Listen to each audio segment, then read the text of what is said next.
दूसरा है पतंजलि आयुर्वेदिक कॉलेज और श्री धन्वंतरी चंडीगढ़ हो गया, और हिमालय का भी यार काफी अच्छा नाम है, ठीक है, और इसको आप प्लान कर सकते हो। Hello everyone, this is Nikhil, I am from कैरेकिक सर्विसेज। तो आज की इस वीडियो में हम लोग बात करने वाले हैं प्राइवेट बीएमएस में हम एडमिशन कैसे लें। बहुत सारी आप सभी की क्वेरीज आ रही थी बिकॉज कंटिन्यूअसली जो वीडियोस बन रहे हैं एमबीबीएस पे, गवर्नमेंट प्राइवेट पे तो मिल जा रहा है, लेकिन प्राइवेट बीएमएस पे आपको वीडियो अभी तक मैंने नहीं बनाया हुआ है। एक दो वीडियोस मैंने बीच में बनाए हुए थे, बाकी जितने भी वीडियोस आ रहे हैं गवर्नमेंट की बात की जा रही है। कुछ स्टूडेंट ऐसे हैं जिनको एकदम गवर्नमेंट मिलते मिलते रह जा रहा है, तो उससे रिलेटेड भी बात करेंगे। काफी कुछ डाउट्स हैं जो मैंने यहाँ पर मेंशन कर रखे हैं। आप भी आई थिंक किसी न किसी कैटेगरी में आ रहे होंगे, तो आपके लिए हर एक क्वेश्चन पर एक प्रॉपर वीडियो बनने वाला है, तो वीडियो को कंप्लीट एंड तक देखना। अगर आप बीएमएस में प्राइवेट कॉलेज में एडमिशन लेना चाहते हो तो चैनल को सब्सक्राइब करो। सिर्फ यही चैनल है जिसमें आपको बीएमएस में प्राइवेट कॉलेज के रिलेटेड बात की जाएगी, गवर्नमेंट से रिलेटेड बात की जाएगी। या आप बीडीएस का भी प्लान कर रहे हो तो बीडीएस पे भी अभी हम लोग स्टार्ट कर रहे हैं, या आप बीएचएमएस का प्लान कर रहे हो तो मुझे कमेंट करो, बीडीएस का प्लान कर रहे हो तो उस पर भी कमेंट करिए। बाकी एमबीबीएस का तो प्रॉपर चल ही रहा है। आप जिस भी कोर्स के लिए इंटरेस्टेड हो आप वो मुझे कमेंट करके बताइए, और अपनी स्कोरिंग मुझे बताओ कि इतनी स्कोरिंग पर हम प्लान कर रहे हैं, क्या ऑप्शंस बन सकते हैं। बिकॉज देखो, कंटेंट क्रिएट करने का सजेशन आप लोगों को कमेंट्स और क्वेरीज से ही मिलता है। तो वीडियो को चलिए शुरू करते हैं, और यहां पर मैंने बहुत सारी चीजें नोट डाउन कर रखी हुई हैं, तो वीडियो को कंप्लीट देखना एंड तक, ताकि आपको पूरा कॉलेज एक आपकी स्कोरिंग पर एक कैसे प्रोफाइल एनालिसिस करके आपको एक अच्छा कॉलेज मिल सकता है, उससे रिलेटेड हम लोग यहां पर बात करने वाले हैं। तो सबसे पहले नंबर पे हमारा जो क्वेश्चन आता है कि अगर हमको, जैसे कि मेरा जो ऑल इंडिया कोटे का प्रेडिक्शन है ना, अगर 500 से 500 के बीच में होगा, 505 से 500 के बीच में होगा, तो आपको लास्ट तक कहीं ना कहीं कॉलेज मिल जाएगा। हो सकता है मे बी पॉसिबिलिटी 499 पे आपको ना मिले, 500 पे हो सकता है कुछ को मिले कुछ को ना मिले, आपको मिलते मिलते रह गया। उस केस में क्या आपके लिए बेनिफिशियल हो सकता है? उस केस में दो तीन चीजें हैं जो आपको यहां पर बेनिफिट हो सकती हैं। पहला तो कम फीस वाला आपको कॉलेज मिल सकता है, जैसे आपको गवर्नमेंट मिलते मिलते रह गया तो कम फीस वाला कॉलेज मिल सकता है, उससे रिलेटेड बात करेंगे। दूसरा चीज कि आपको एक अच्छा कॉलेज मिल सकता है, एक अच्छी ब्रांड वैल्यू वाला कॉलेज मिल सकता है, एक डिमांडिंग कॉलेज मिल सकता है, उससे रिलेटेड भी बात करेंगे। अब यहां पर अगर आप देखोगे कि 400 से 500 के बीच में आपका नीट स्कोरिंग है और आपको एक बेस्ट कॉलेज ऑप्शन मिल सकते हैं, इंडिया के आप टॉप प्राइवेट इंस्टीट्यूशन में से जा सकते हो, है ना, आपके पास एक अच्छा मौका है। उसके बाद में लो फीस स्ट्रक्चर का भी एक चांस बन सकता है। इट्स मीन कि अगर आपको अपनी प्रोफाइलिंग को यूटिलाइज करना है तो आपको एक वीडियो जो मैंने बना रखी है कि उसमें मैंने मोड ऑफ एडमिशन बता रखा है, तो वो आप जाकर जरूर देख लीजिएगा। इसमें अच्छे अच्छे कॉलेज की लिस्टिंग बताई है। At the end of this video भी हम इस पार्ट को थोड़ा सा कवर करेंगे, कुछ अपडेटेड है उस वीडियो से भी एडिशनल है इस पे। दूसरा क्वेश्चन है ये, अगर आप सेकंड नंबर पे आपका जो भी इसमें जो भी पार्ट में आप आ रहे हो, आप मुझे एक बार कमेंट करिएगा तो उसी पार्ट पे वीडियो पहले आएगा। दूसरा है कि 250 से 400 के बीच का, तो देखो 350 से 450 के बीच के क्राइटेरिया दूसरा आता है, इसलिए मैंने उसको रिमूव करके अलग रखा हुआ है अभी। लेकिन 250 से 400 के बीच में जो भी स्टूडेंट आ रहे हैं नीट में, उनको एक एवरेज कॉलेज मिल जाना चाहिए, एक 2 लाख रुपीज का पर ईयर का फीस स्ट्रक्चर वाला कॉलेज मिल जाना चाहिए, 2.5 तक मिल जाना चाहिए, लेकिन कॉलेज अच्छा होना चाहिए, एक्स्ट्रा एडिशनल चार्ज वगैरह का चक्कर नहीं होना चाहिए, सीसीआईएम अप्रूवल होना चाहिए, हाई कोर्ट अप्रूवल वाला नहीं लेना होगा। तो बहुत सारी चीजें हैं कि जो आपकी इस पार्ट में कवर हो जाएंगी। उसके बाद में जो हमारा थर्ड क्वेश्चन है, थर्ड में ये कि आप जस्ट क्वालिफाइड हो, और आपकी स्कोरिंग 250 से लेस है, ठीक है ना, तो उस केस में आपको कौन से कॉलेज ऑप्शन यहां पे मिल सकते हैं? तो इसमें गेट एनी प्राइवेट कॉलेज। तो आपकी सिचुएशन कुछ ऐसी होती है कि कोई भी हमको जैसे तैसे कॉलेज मिल जाए, प्राइवेट कॉलेज मिल जाए जिसका सीसीआईएम अप्रूवल हो और जिसमें फीस बहुत ज्यादा एक्सपेंसेस ना हो, एक लोकेशन भी हमारी प्रायोरिटी की मिल जाए, तो उस पर भी एक वीडियो आएगी। इट्स मीन कि ये वीडियो बनाने का लॉजिक ये था कि जितने भी लोग प्राइवेट बीएमएस का प्लान कर रहे हैं तो उनको ये ना लगे कि यार आगे अभी हम वीडियोज नहीं बनाएंगे, तो प्राइवेट बीएमएस पर भी प्रॉपर वीडियो आएगी। और एक जो वीडियो पार्ट 1 पे बन चुकी है उसको आप जाकर जरूर देख लीजिएगा। अभी ये जो लास्ट एक पॉइंट दे रखा है 350 से 450 के बीच का, तो यहां पर तो फिलहाल 400 से 450 वाले तो कवर हो जाएंगे, लेकिन कुछ लोग रह जा रहे होंगे। ये जो बीच का एक डोमेन होता है, इसमें भी कुछ एक ऐसा हो सकता है कि आपको लो फीस स्ट्रक्चर वाले आप कॉलेज टारगेट कर सकते हो। अब यहां पर मैंने कुछ इंपॉर्टेंट फैक्टर, कुछ इंपॉर्टेंट पॉइंट्स लिखे हुए हैं। अगर आप अपनी काउंसलिंग सेल्फ कर रहे हो तो आपको कौन कौन से पॉइंट्स को यहां पर एक फैक्टर के तौर पे रखना है, कौन कौन सी चीजों का ध्यान देना है।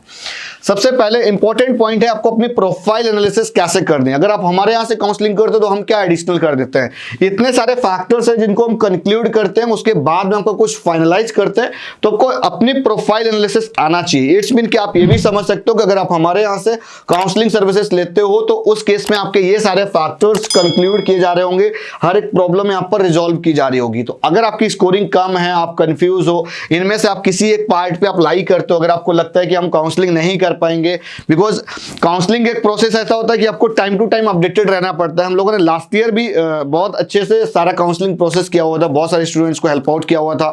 अगर आप इंटरेस्टेड हो तो एक कॉन्टैक्ट नंबर दे रखा है डिस्क्रिप्शन पर, आप उस पर कनेक्ट कर सकते हो हमारी टीम के साथ में। पहला पॉइंट है कि नीट स्कोरिंग। अब यार नीट स्कोरिंग स्लैश रैंक मैं बोल दूं, यहाँ पर रैंक जो होती है वो सबसे ज्यादा इंपॉर्टेंट होती है। उसके बाद में आपको पता होना चाहिए कि यार ओपन स्टेट कौन कौन से हैं, ठीक है, और पार्टिसिपेटिंग पोर्टल कौन से होने चाहिए, या आप जो कॉलेज टारगेट कर रहे हो कौन से पोर्टल पे आता है, काउंसलिंग पोर्टल कौन सा होना चाहिए। तो काउंसलिंग पोर्टल मोस्टली नहीं पता होता है स्टूडेंट को, बड़ा कंफ्यूजिंग होता है, ठीक है, और उनका कब काउंसलिंग स्टार्ट हो रहा है, कब फिनिश हो रहा है, कब कौन सा कॉलेज पार्टिसिपेट कर रहा है। बहुत बार ऐसा होता है, जैसे श्री धन्वंतरी चंडीगढ़ की मैं बात करूं तो आई थिंक राउंड 2 में अपीयर हुआ था, या आई थिंक मॉपअप में अपीयर होगा लास्ट ईयर, तो ऐसा कुछ रहा था। तो श्री धन्वंतरी चंडीगढ़ तो बहुत अच्छा है, और जो कि हरियाणा की काउंसलिंग में पार्टिसिपेट करता है, पंजाब वाले में नहीं करता, ये चीज ध्यान रखना। और बहुत सारे कॉलेज ऐसे हैं स्टेट में, जैसे लास्ट टाइम क्या था, अप्रूवल ही नहीं आया था सीसीआईएम से। ऑलमोस्ट जितने भी कॉलेज थे सारे के सारे हाई कोर्ट अप्रूवल वाले थे, तो वहां पर बड़ी दिक्कत आ रही थी, क्योंकि फीस भी आपकी ऑलमोस्ट सेम ही होती है। कम फीस वाले भी हो सकता है कुछ कॉलेज खराब हो, आपको कम फीस में ले लें, तो ऐसा मत समझना। जो ऑफिशियल फीस आती है उसी के बिहाफ में उसी कॉलेज को ऑप्ट करें, और यही एक सबसे बेस्ट सॉल्यूशन होता है। उसके बाद सेकेंड जो पॉइंट आता है, क्वालिटी ऑफ एजुकेशन कैसी है, वहां के जो स्टूडेंट पढ़ रहे हैं उनका फीडबैक वगैरह कैसा है, ये 9th नंबर पॉइंट है आपका। उसके बाद में आपका कॉलेज का रेपुटेशन कैसा है, कितना डिमांडिंग है, हमारी स्कोरिंग पर आएगा कि नहीं आएगा, ये भी आपको जानना बहुत जरूरी है कि जो आप पोर्टल टारगेट कर रहे हो उसी के अंडर में कॉलेज पार्टिसिपेट करता है कि भी नहीं करता है, ये चीज भी आपको जानना बहुत इंपॉर्टेंट है। उसके बाद 4th नंबर पे ईयर ऑफ एक्सीलेंस, मतलब उस कॉलेज को स्टैब्लिश्ड हुए कितने समय हो गया, कब से कंटिन्यूअस परमिशन आ रही है कि नहीं आ रही है, कितने सीट्स की आ रही है, ये भी बहुत एक इंपॉर्टेंट। टोटल सीट इनटेक का भी मैंने दे रखा है, बिकॉज फैकल्टी के हिसाब से ही आपका सीट का परमिशन आता है। लास्ट ईयर जैसे कुछ कॉलेज की 30 आई थी, कुछ की 60 भी आई थी, कुछ की 100 आई थी। तो ये सीट कैपेसिटी बहुत ज्यादा इंपॉर्टेंट चीज है, और जिसकी सीट कैपेसिटी अच्छी होती है तो आप ये चीज समझ लेना कि वो कॉलेज वेल स्टेबल है। जिसके साथ कैपेसिटी का 60 के नीचे का दिक्कत है तो उसका कुछ ना कुछ गड़बड़ चल रहा है, आप ऐसे समझ लो, या वो सीसीआईएम के एलिजिबिलिटी क्राइटेरिया में कुछ चीजों में लूपहोल रही होगी, या उनके पास फैकल्टी कम होगी, तो ये प्रॉब्लम आ जाती है। फीस वाला एक इंपॉर्टेंट पॉइंट है कि फीस जो आप जो पे करोगे तो वो ऑफिशियल है, कुछ एक्स्ट्रा एडिशनल चार्ज तो नहीं है, तो ये भी आपको बहुत ज्यादा जानना जरूरी है। उसके बाद फैकल्टी तो आपको यहाँ पर सीट इनटेक से आप आइडिया लगा सकते हो कि कितनी फैकल्टी होगी, या जो फैकल्टी है उनकी प्रोफाइलिंग उनकी वेबसाइट पर अवेलेबल होती है कॉलेज की। अब वहां से जाकर विजिट कर लो जो फैकल्टी है वो कितना वेल क्वालिफाइड है, कहाँ से उसने कौन कौन सा कोर्स कर रखा है, उसने पीजी में कहाँ से कर रखा है, आफ्टर देन अगर उसने डॉक्टरेट में कुछ कर रखी है ना, हायर क्वालिफिकेशन में तो उसने क्या कर रखा है, जो प्रिंसिपल का जो बैकग्राउंड है वो कैसा है। तो इट्स मीन कि यहाँ से आप चीजें पता कर सकते हो कि कॉलेज का जो मैनेजमेंट होगा पूरा एक फैकल्टी के टर्म्स में या क्वालिटी ऑफ एजुकेशन के टर्म्स में, तो वो उतना ही बेटर होगा। जितना अच्छा वेल क्वालिफाइड फैकल्टी होगा उसका माइंडसेट उतना ही स्ट्रांग होता है, ये चीज तो आपको समझते होंगे। 8 नंबर पे हमारा पॉइंट आता है कि लोकेशन। यार लोकेशन भी एक हमारी प्रायोरिटी होती है कि हमारी घर से कनेक्टिविटी अच्छी हो, और हम मैं बोलूंगा कि बहुत ज्यादा रूरल एरिया में ना हो, विलेज एरिया में ना हो, या हमको आने जाने में कुछ प्रॉब्लम ना हो। अगर कॉलेज अच्छा होगा तब तो चलता है, अगर कॉलेज उतना अच्छा नहीं है तो देन कहीं ना कहीं उसके साथ में फिर एक एनवायरनमेंट भी सराउंडिंग बहुत मैटर करता है। बाकी मैं बोलूंगा कि अगर आप किसी कॉलेज का प्लान करो तो एक बार जरूर विजिट आउट करो, उसका हर्बल गार्डन वगैरह है कि नहीं वहां पर, और उसका हॉस्पिटल है उसका क्या है, उसमें कुछ पेशेंट फ्लो है भी कि नहीं है, कौन सा फेमस है वहां पर, पीजी है कि नहीं है, हायर क्वालिफिकेशन के लिए एक एडिशनल पॉइंट था। फीडबैक वाला मैंने पार्ट बता दिया, जो स्टूडेंट ऑलरेडी पढ़ रहे हो वहां पर पीजी है, सॉरी जो उनका जो फीडबैक है जो स्टूडेंट का वो कैसा है। बाकी पीजी वाला जरूर ध्यान रखना, बिकॉज पीजी एक बहुत इंपॉर्टेंट डोमेन है, बिकॉज कुछ ही कॉलेज में आपको पीजी मिलेगा, हर जगह नहीं होता है। उसके बाद में अदर फैसिलिटीज कैसे, एक्स्ट्रा एडिशनल फीस तो नहीं चार्ज की जा रही है आपसे, ये बहुत ज्यादा इंपॉर्टेंट है, बिकॉज लास्ट ईयर ऐसा देखने को मिला था, लखनऊ में जितने भी कॉलेज है 1-1.5 लाख रुपए एक्स्ट्रा चार्ज कर लिए गए थे, ठीक है। तो एक इंपॉर्टेंट पॉइंट यार आप सभी के लिए यहाँ पर मैंने नोट करके रखा हुआ, आई थिंक ये आप लोग उतना देर से देख रहे होगे। नो नीड टू पे fees any donation of college. तो देखो किसी भी कॉलेज को आपको कोई भी डोनेशन, कोई भी फीस पहले से नहीं पे करनी है जब तक उसका CCIM का कंफर्मेशन ना आ जाए। मैं बोलूंगा कंफर्मेशन आ भी जाए उसके बाद भी आपको काउंसलिंग से ही एडमिशन लेना है, तो देन आप काउंसलिंग में एडमिशन लेने के बाद आप सिस्टमैटिक तरीके से आप प्रोसेस को फॉलो करो। हाँ, लेकिन मैं बोलूंगा कि जिस कॉलेज में आप एडमिशन ले रहे हो या जो भी प्लान कर रहे हो, तो एक बार उसका कोटेशन वगैरह आपको पता होना चाहिए और इतने सारे जो फैक्टर्स बताए वो आपको पता होना चाहिए पहले से। उसके बाद में कुछ लोग एडवांस फीस ले लेते हैं या कैश ले लेते हैं। लास्ट ईयर ऐसा हुआ था कि कॉलेज कुछ ऐसे थे जिनका CCIM नहीं आया था, तो बच्चों ने फीस भी जमा कर दी थी या कैश दे दी थी, उनके पास कोई प्रूफ नहीं था कि मैंने फीस दी है ना। तो आप इन सारी चीजों से बच सकते हो अगर आप हमारी सर्विसेज लेते हो तो।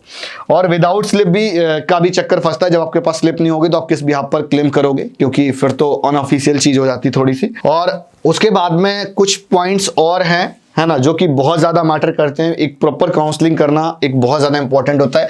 रिसर्च ओरिएंटेड वर्क बहुत ज्यादा मैटर करता है कि आपने पूरा कंप्लीट काउंसलिंग प्रोसेस जो होता है कि सारा का सारा आपके अपडेट, रिसर्च, इन सब चीजों पे मैटर करता है। जो आगे जितने फैक्टर्स बताए उन सब चीजों को कंक्लूड आउट करना पड़ेगा। एक बहुत इंपॉर्टेंट प्रोसेस, एक बड़ा प्रोसेस होगा मैं बोलूंगा। इसमें सबसे ज्यादा दिक्कत ये होती है टाइम टू टाइम रूल भी चेंज हो जाता है ना। तो उससे रिलेटेड अपडेट्स अगर आपको पानी है तो चैनल जरूर सब्सक्राइब करके रखना। बाकी CCIM अप्रूवल है कि नहीं है वो वाला आपको कॉलेज चाहिए होगा, और हाईकोर्ट अप्रूवल वाले कॉलेज से आप सतर्क रहो, है ना। दूसरा चीज, plan to participate in counselling portal में पार्टिसिपेट करने के लिए प्लान करिए। और अगर आपको एक्सपर्ट गाइडेंस चाहिए तो आप इस नंबर पे 10 to 6 के बीच में कॉल कर सकते हो। टाइमिंग यार मेंशन कर देता हूं, अदरवाइज रिमेनिंग टाइम पे आप इजिली उनको व्हाट्सएप कर सकते हो। अदरवाइज आप 10 to 6 के बीच में कभी भी कॉल कर सकते हैं वर्किंग डेज में, ठीक है। उसके बाद में बेनिफिट्स क्या हैं हमारे सर्विसेज के, तो वो मैंने यहाँ पर मेंशन कर रखे हैं। जो हम आपको कॉलेज रिकमेंड करेंगे वो क्वालिटी ऑफ एजुकेशन वाइज बहुत बढ़िया होगा। दूसरा चीज, कोई एक्स्ट्रा एडिशनल चार्ज वगैरह नहीं लगेगा, बेस्ट कॉलेज ऑप्शन आएगा आपकी स्कोरिंग पर। लो फी स्ट्रक्चर वाला अगर आ रहा होगा या कुछ पॉसिबिलिटीज होंगी तो हम उसके लिए भी प्लान करते हैं। और अगर गवर्नमेंट वगैरह के लिए ऑप्शन कुछ बन रहा होगा देन वो भी बताएंगे। एट द एंड यार एक छोटा सा जो पार्ट था वो भी मैंने यहाँ पर नोट कर रखा है, जो हमारा फर्स्ट क्वेश्चन था, तो उसको मैं शॉर्ट में यहाँ पर ब्रीफ कर रहा हूं। तो पहला मैं बोलूंगा जिसका 400 से 500 के बीच में, तो एक तो उसका BHMS का ऑप्शन बन जाता है अपनी स्टेट काउंसलिंग के थ्रू, या वो ऑल इंडिया काउंसलिंग के थ्रू भी अप्रोच कर सकता है अगर उसके पास में कोई भी एक रिजर्व कैटेगरी है तो। दूसरा है पतंजलि आयुर्वेदिक कॉलेज और श्री धन्वंतरी चंडीगढ़ हो गया, और हिमालय का भी यार काफी अच्छा नाम है, ठीक है, और इसको आप प्लान कर सकते हो। उसके बाद में सेल्फ फाइनेंस सीट कुछ ऋषिकुल में होती हैं और देन UAU उत्तराखंड में रहती हैं, उत्तराखंड आयुर्वेदिक यूनिवर्सिटी जो मेन कैंपस है। उसके बाद में लो फी स्ट्रक्चर वाले कॉलेज पर अगर आपको वीडियो चाहिए तो आप मुझे कमेंट करके बताओ, वो भी 400 से 500 के बीच की वाली स्कोरिंग तक वो वाले को ही मिल सकता है। तो वीडियो आज की यहीं तक। आई थिंक वीडियो आपको पसंद आई हो तो लाइक करिएगा, चैनल पर फर्स्ट टाइम आए हो तो सब्सक्राइब करेगा, और कमेंट करके बताओ जो 5 प्रॉब्लम्स थी आपकी उनमें से आपकी प्रॉब्लम कौन सी, आप किस कैटेगरी में लाई करते हो। सॉरी 4 है, ऑलरेडी एक पर वीडियो बना वो जाकर देख लो। कुछ क्वेरीज हो तो आप हमारी टीम से कंसल्ट कर लीजिए। मिलता हूं नेक्स्ट वीडियो में, तब तक के लिए बाय बाय।